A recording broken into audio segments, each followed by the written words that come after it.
आपने एक बहुत फेमस कोट सुनी होगी कि ट्रेंड इज योर फ्रेंड, या फिर हमेशा ट्रेंड के हिसाब से ही ट्रेड लो। लेकिन अगर मार्केट बहुत बड़े एक करेक्शन फेज में है तो फिर ट्रेंड के हिसाब से ट्रेड कैसे ली जाए।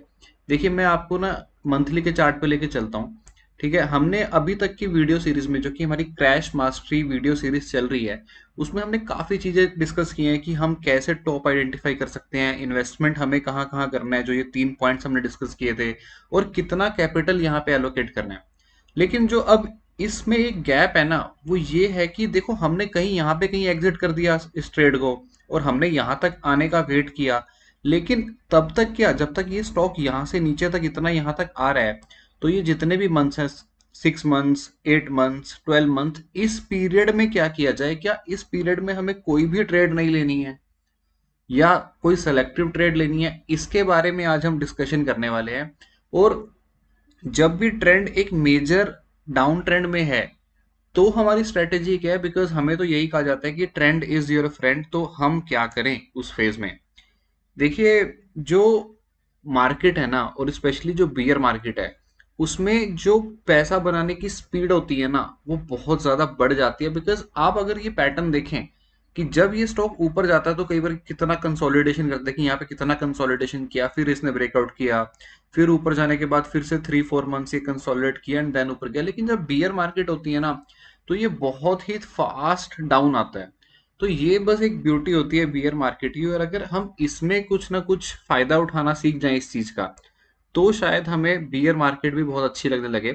तो हम नॉर्मली क्या करते हैं, जब भी मार्केट अप ट्रेंड में होती है, हम इन्वेस्टमेंट जो होती है अपने स्पेसिफिक पॉइंट्स पे करते हैं। लेकिन हम उसमें ना स्विंग ट्रेडिंग बहुत फ्रीक्वेंटली करते हैं, बिकॉज हमें पता होता है कि यार यहाँ पे एक अच्छा लेवल बना है, तो एक स्विंग ट्रेडिंग ले लेते हैं। लेकिन जब मार्केट डाउन ट्रेंड में है, उस तरीके की चीजें हमें करना हमारे लिए पॉसिबल नहीं है। बिकॉज स्विंग ट्रेडिंग में क्या होता है कि जब आपको स्विंग ट्रेडिंग में पोजीशन होल्ड करनी पड़ती है।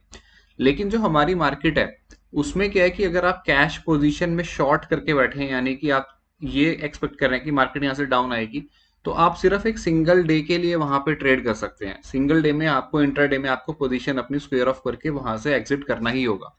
तो ये एक लिमिटेशन है।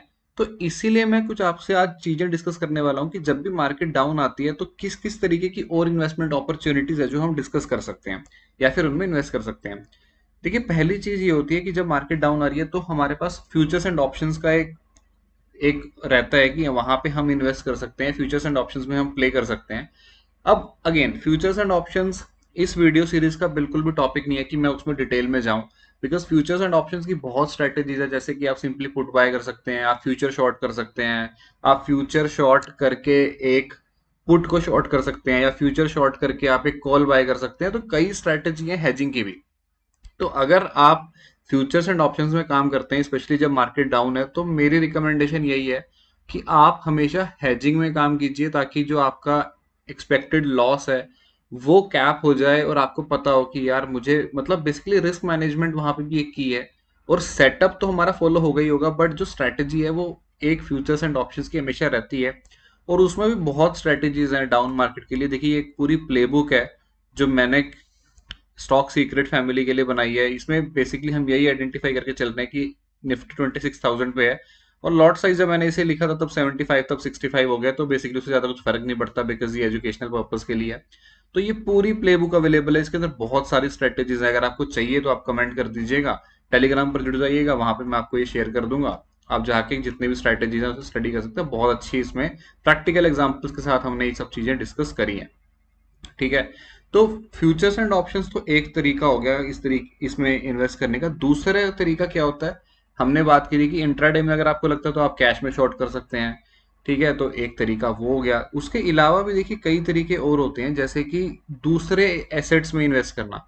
तो आप देखेंगे कि कई बार लोग क्या करते हैं कि गोल्ड, सिल्वर, बिकॉज ये जो होते हैं ना, ये चीजें मार्केट से इनवर्सली प्रोपोर्शनल होते हैं। अगर मैं आपको गोल्ड के चार्ट पे लेके चलूं, हम गोल्ड का एक बार देख लेते हैं, लेट्स से जून का ही फ्यूचर देख लेते हैं।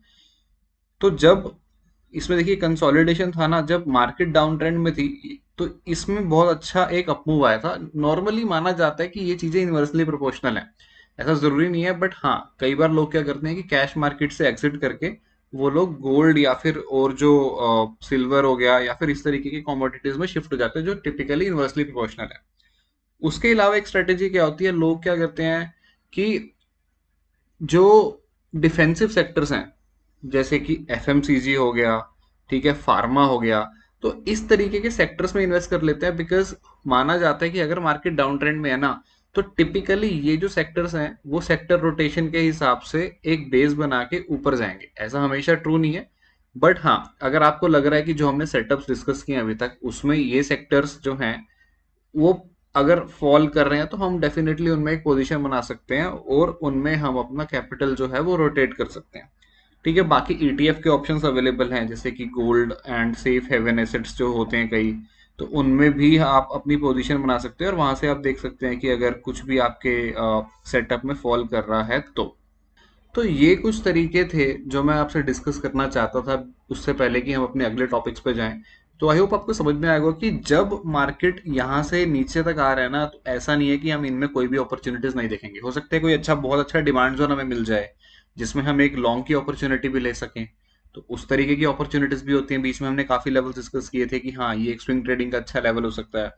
हमने बात करी डिफेंसिव सेक्टर्स की, हमने बात करी कमोडिटीज की, हमने बात करी फ्यूचर्स एंड ऑप्शंस की, और हमने बात करी इंट्राडे शॉर्ट करने की। ये कुछ तरीके हैं जब आप मार्केट करेक्शन में भी हो या फिर एक लंबे डाउन ट्रेंड में है, जिसमें आप कॉन्टिन्यूसली ट्रेड्स लेके अपना कैपिटल इन्वेस्ट कर सकते हैं वहां पे कुछ ना कुछ, और वहां पे आप अच्छी अपॉर्चुनिटीज देखकर पैसा भी बना सकते हैं। तो आई होप आपको वीडियो अच्छा लगा होगा। अगली वीडियो में मिलेंगे, चैनल को सब्सक्राइब जरूर कीजिएगा।